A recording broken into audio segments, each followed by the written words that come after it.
Saudara-saudari yang dikasihi dalam Tuhan Yesus Kristus, mari kita membuka Alkitab kita di dalam Amsal pasal 15 ayat yang pertama. Amsal pasal 15 ayat yang pertama sebagai bacaan dalam renungan kita pada hari ini yang demikian bunyinya. Jawaban yang lemah lembut meredakan kegeraman, tetapi perkataan yang pedas membangkitkan marah. Saya baca sekali lagi. Jawaban yang lemah lembut meredakan kegeraman, tetapi perkataan yang pedas membangkitkan marah. Demikian bacaan Alkitab kita. Adalah yang berbahagia setiap kita yang telah membaca, merenungkan, serta melakukan firman Tuhan dalam kehidupan kita hari lepas hari. Shalom saudara-saudariku yang dikasihi dalam Tuhan Yesus Kristus.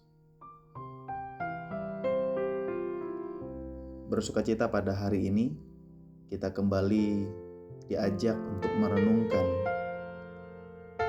satu tema dari Amsal pasal 15 ayat yang pertama, yaitu komunikasi yang bijaksana.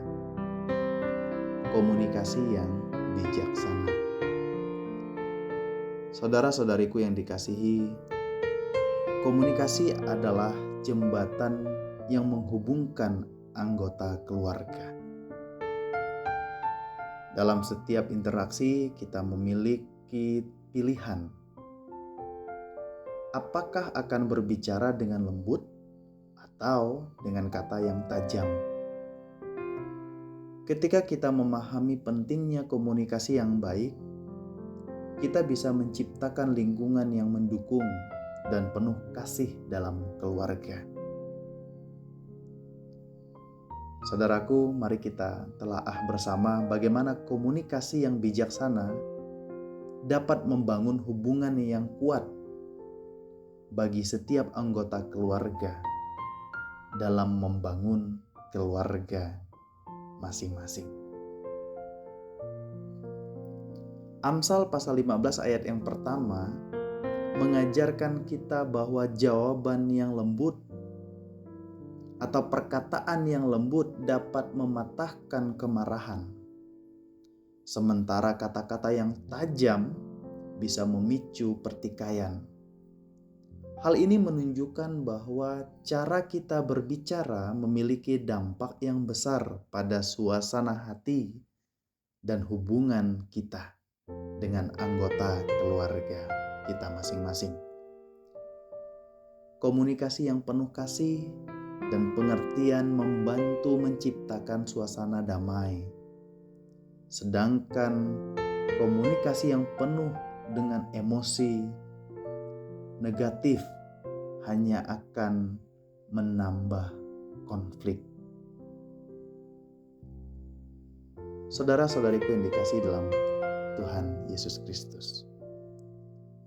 Melalui Amsal ini kita dapat belajar. Yang pertama, utamakanlah komunikasi yang penuh kasih dan kelemah lembutan dalam setiap interaksi.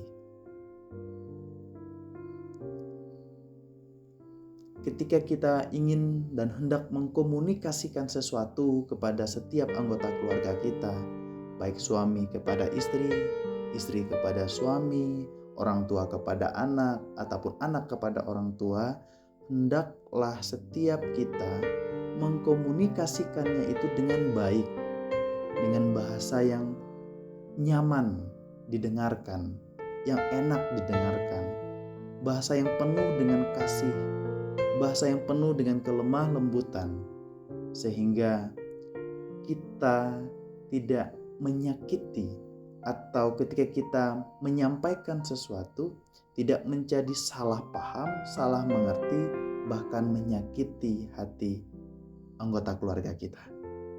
Yang kedua, hindari kata-kata yang menyakiti, terutama dalam situasi yang penuh emosi. Terkadang ketika kita dalam menghadapi kemarahan atau menghadapi masalah, kita sedang emosi, maka kita diajak dan diajarkan untuk meredam emosi terlebih dahulu. Jangan sampai dengan emosi kita menyampaikan kata-kata dan tanpa kontrol kita telah menyakiti anggota keluarga kita. Oleh karena itu, hindari atau redam dulu emosinya, maka barulah kita berusaha menyampaikan kata-kata atau mengkomunikasikan kata-kata dengan baik. Oleh karena itu, milikilah kontrol diri, terutama melalui kata-kata.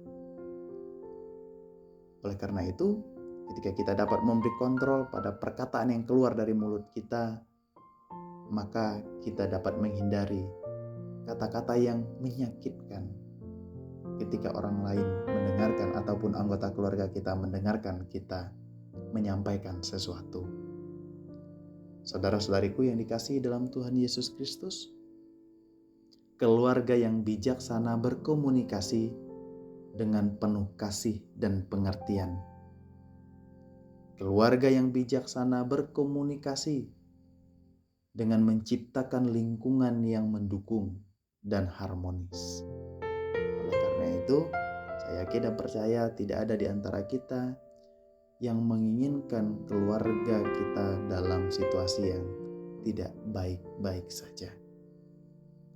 Oleh karena itu, mari ciptakan suasana yang harmonis, suasana yang mendukung, suasana yang penuh dengan kasih, terutama dengan menjaga komunikasi antara satu dengan yang lainnya. Tuhan Yesus memberkati kita semua. Amin.